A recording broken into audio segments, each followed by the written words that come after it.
What's going on, guys? Welcome back to episode 10,973 of What's Going On with Big Jan. Today I have two very special guests. We have Luke Scholes and Giovanni DeSantis, and we're going to be talking about our media, specifically what the uses and gratifications are of our media and how we use our media. So just to give us a background of like this theory, it helps us understand that we all use media differently. We all gain different things from different media. There's really no right or wrong way to apply this media. Because people associate themselves with different things and with different communities, and that's just human nature. So we have 5 different assumptions to cover today, and what we're going to talk about first would be a little introduction. I would love for you guys to introduce yourselves to all our fans. Yeah, how's it going, everyone? My name is Luke Scholes. I'm a senior here at the University of Toledo. I'm studying communications and professional sales. What's going on, guys? Giovanni DeSantis. I am a junior here at the University of Toledo. I'm a marketing and communications major, and happy to be here on What's Up with Jan. All right, so let's just dive right in. Our first assumption is people use media for their own particular purpose. And a great example of that would be talking about if somebody were to go to a football watch party. Now, not everybody is going to go there for the purpose of watching football. That could also be to interact with people socially and they don't even care about the football game. But then that also could change. If they start watching the football game, now they all of a sudden are football fans. Giovanni, we were kind of talking about your cheerleading career and how it kind of developed and your thoughts and ideas before and after that, so I'd love for you to dive in. Yeah, absolutely. A little more background on me. I'm a University of Toledo cheerleader. Been doing it 3 years now, so I'm very new to the whole cheer world. Oh, yeah. So obviously started cheering in college, wasn't always a cheerleader, played football, wrestled, played all different sports, was in a bunch of different clubs growing up.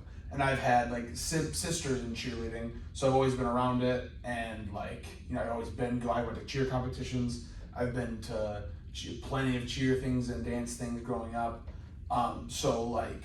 Now that I am a cheerleader, I have a whole different side, looking in on the inside of it now. When I was a 10-year-old little boy and I got dragged to Indianapolis on my weekends and I didn't, get to go do what I wanted to. I had to sit there and watch a bunch of, people cheerlead.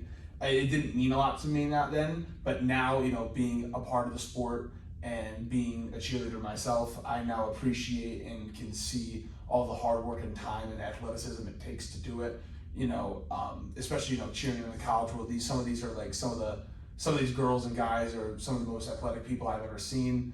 It's very impressive what they can do, and I can see how much time and effort it takes to you have to put into it to get out of it. You know what I mean? Yeah. So just like any sport, now that I get the inside of it, I can really enjoy it. Yeah, it's really interesting because obviously most people don't have an inside knowledge of the cheer world, so it's kind of different seeing both sides of it.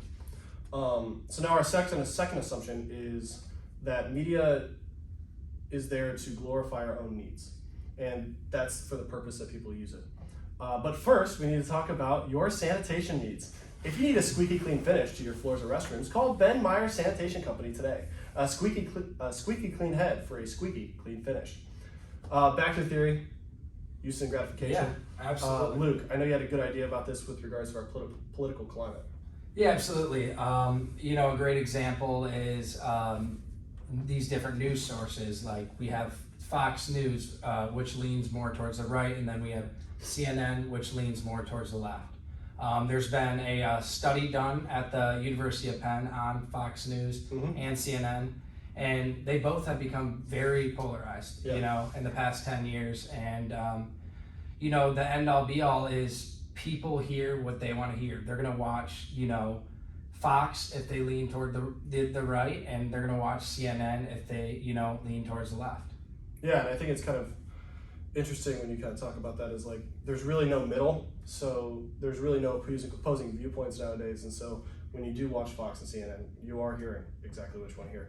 Did you have something I was gonna say, and it doesn't always apply to politics. It doesn't always have to. Even just in the sports world, I read an article the other day on how ESPN is protecting their own people. So let's say,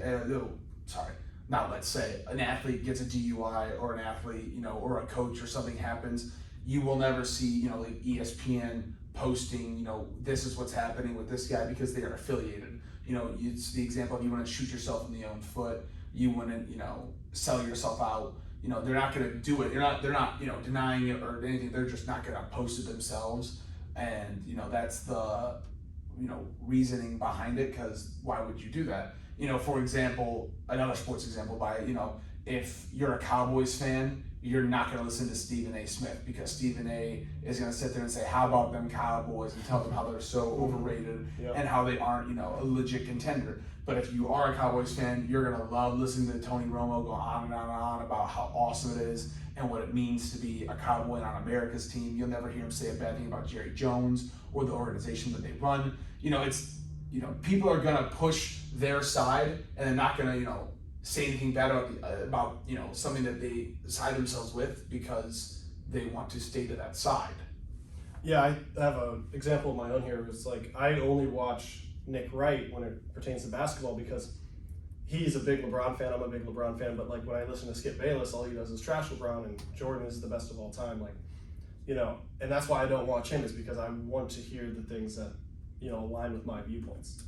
But moving on to our third assumption, it's that the media competes for our attention and time. So we only have so much time in a day to interact with media, and so the media's job is to, when we want to go interact with media, we choose them.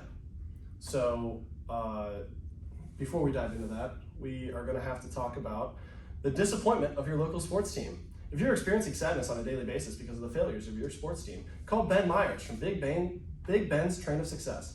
Ben is an experienced individual, as he is a Steelers fan, and has been watching disappointment on a weekly basis for the last couple of years. Call Ben. Back to our media competition. So what do you guys think about that? Yeah, I've got a great example of that. There's been many studies done about people with social anxiety and how they play video games, for an escape. They don't want to have any social interactions. They would rather just, go on their computer and just type all day, because with social anxiety, that tends to scare people. I got a great example of that is one of my teammates, Cam. He loves the video games. He is constantly playing, and just talking to him, you notice, he has a little bit of social anxiety, and he kind of uses his computer, as an escape from, talking in person, interacting, in public, situations. So, yeah. Yeah, and I kind of know Cam too, and it's kind of like, when he's in a public setting where he doesn't know people, he doesn't really speak, but then when he's online and he finds a new friend, he's instantly, can't shut him up. So I think it's just very interesting how that is like a safety net for some people. Yeah. Speaking about the media competing for our attention, I heard this weirdo one time talk about, he wears funny glasses and I think I know him. Yeah, I don't know, some names like Ken or something, I don't know. Okay. But he talked about a second screen. And I don't know about you guys, but when I'm going to sit down to do homework, I sit on my couch and I put my laptop out, and I got my iPad next to me, and I got the TV on, and then I have my phone on my lap. And that's the second screen he was talking about. So yeah, I'm supposed to be doing homework, but I'm definitely got my game on that I'm watching. I got this other assignment that I should have done before on my iPad. I have my phone on my lap.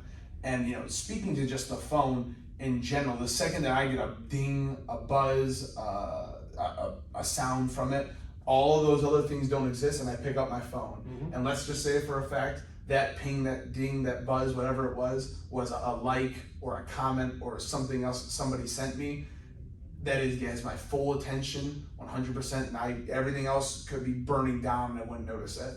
And what they sent me or what they liked or what they said about me online, this isn't just me. I feel like this is a problem that we're having now in the world, where that like, that comment, whatever it is, means so much to us. I was reading an article about the fact about liking, the feature of liking on social media and how it affects people's moods. The more likes you have or the more comments you have, the better you feel about it. But the second those things start going down, or they're less positive, or you're not getting what you want, or you think you should be getting more, it's changing your mood. The simple tap of a button is changing the way we feel about ourselves and about the things we got going on. So the fact that I had homework to do and my game to watch doesn't matter now. Now I'm in a bad mood because somebody didn't like what I did, or like what I said, or like what I posted.